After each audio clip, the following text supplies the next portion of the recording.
Hi friends, Ranjee's cash talk, a talk relate to cash. അപ്പം നമ്മൾ financial പ്ലാനിങ്ങിനെ പറ്റി സംസാരിക്കുമ്പോൾ ഫിനാൻഷ്യൽ ഗോളിനെ പറ്റി സംസാരിച്ച് അതിൽ നമ്മൾ long term, short term, mid term അതിനെക്കുറിച്ചൊക്കെ സംസാരിച്ച് അപ്പോൾ നമ്മൾ ഗോൾ ചൂസ് ചെയ്തു. ഈ സീരീസിൽ നമ്മൾ ചൂസ് ചെയ്ത ഗോൾ റിട്ടയർമെൻറ്റിനെ പറ്റിയാണ് നമ്മൾ ചൂസ് ചെയ്തത്. അപ്പോൾ റിട്ടയർമെൻറ്റ് പറയുമ്പോൾ നമുക്ക് എഡ്യൂക്കേഷൻസ് ഉണ്ടാകും, വെൽത്ത് ക്രിയേഷൻ, അതിലൊക്കെ നമ്മൾ വീഡിയോ എന്തായാലും നമ്മൾ അപ്ലോഡ് ചെയ്യും. അപ്പോൾ നിങ്ങൾ മുന്നിൽ പ്രസൻറ്റ് ചെയ്യും. അപ്പോൾ നമ്മൾ ഇന്ന് സംസാരിച്ചത് റിട്ടയർമെൻ്റ് ആണ്. Retirement is not an age, it's a stage. അപ്പോൾ നമ്മൾ ഇന്നലെ സംസാരിച്ചിട്ടായിരുന്നു ഏത് പ്രായത്തിൽ റിട്ടയർ എന്നുള്ളതല്ല, എത്ര എമൗണ്ടോടെ, എത്ര വരുമാനത്തോടെ റിട്ടയർ ചെയ്യുന്നതാണ് ഏറ്റവും ഇമ്പോർട്ടൻ്റ് എന്നുള്ളത്. അപ്പോൾ ഞാൻ നിങ്ങളുടെ ബോർഡിൽ ഒരു നമ്പർ എഴുതിയിട്ടുണ്ട്, 10,950. നിങ്ങൾക്ക് ഗസ് ചെയ്യാൻ പറ്റും, പല ആൾക്കാർക്ക് അറിയുന്നുണ്ടാവും എന്താണ് ഈ നമ്പർ എന്നുള്ളത്. 10,950 എന്ന് പറഞ്ഞാൽ നമ്മളൊരു റിട്ടയർമെൻറ്റ് ഏജ് 60 ആണെങ്കിൽ അടുത്ത 10 വർഷം, അതായത് 70 വയസ്സ് വരെ നമ്മൾ ഒരു ദിവസം 3 നേരം വെച്ച് ഭക്ഷണം കഴിക്കുകയാണെങ്കിൽ ഇത്രയും തവണ നമ്മൾ ഭക്ഷണം കഴിക്കും 10 വർഷം കൊണ്ട്.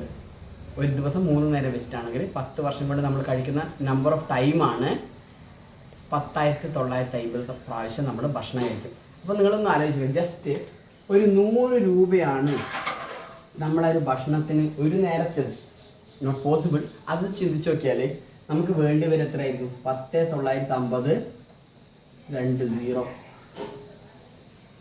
10,95,000 രൂപ നിങ്ങൾ ഒരാൾക്ക് ഫുഡ് കഴിക്കാൻ വേണ്ടി മാത്രം, ഒന്ന് ജീവൻ നിലനിർത്താൻ വേണ്ടി മാത്രം നമ്മുടെ കയ്യിൽ വേണം റിട്ടയർമെൻറ്റ് സ്റ്റേജിൽ. നിങ്ങൾ മാത്രമല്ല, നിങ്ങളുടെ കൂടെ നിങ്ങളുടെ സ്പൗസ് റിട്ടയർ ആകുന്നുണ്ടെങ്കിലോ വീണ്ടും നമുക്ക് പൈസ. ഒരു മിനിമം ഒരു 20 ലക്ഷം ഫുഡ് കഴിക്കാൻ വേണ്ടി മാത്രം വേണം. ആ സമയത്ത് നമുക്ക് മെഡിക്കൽ എമർജൻസീസ് ഉണ്ടാവും, ഹെൽത്ത് ഇഷ്യൂസ് ഉണ്ടാവും, മറ്റ് പല ചിലവുകളുണ്ടാവും. അതിനൊക്കെ ആകുമ്പോൾ നമുക്ക് കൃത്യമായൊരു റിട്ടയർമെൻറ്റ് ഫണ്ട് വേണ്ടേ.